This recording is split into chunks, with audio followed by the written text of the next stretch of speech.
একটি দরিদ্র মা কুকুর ছেঁড়া শাড়ি পরে আছে, তার অসুস্থ বাচ্চাটিকে বহন করছে। হেঁটে যাচ্ছে এক জনাকীর্ণ গ্রামের বাজারের মধ্য দিয়ে। সে খাবারের জন্য মানুষের কাছে হাত পাতে, কিন্তু কেউ ফিরেও তাকায় না।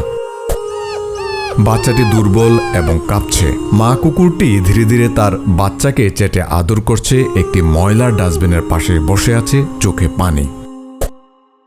হঠাৎ একটি ছোট মেয়ে তাদের দেখে এবং খাবার দিয়ে সাহায্য করে। মা কুকুরটি কৃতজ্ঞ চোখে মেয়েটির দিকে তাকায়। সে প্রথমে তার বাচ্চাকে খাওয়ায়, তারপর নিজে খায়। সেই মুহূর্তেই সবকিছু বদলে দেয়। এক ঝলক উষ্ণ সূর্যের আলো তাদের উপর পড়ে। মা এবং বাচ্চাটি শান্তিতে ঘুমায়। বন্ধুরা, ছোট মেয়েটির জন্য একটি লাইক দিয়ে দেই।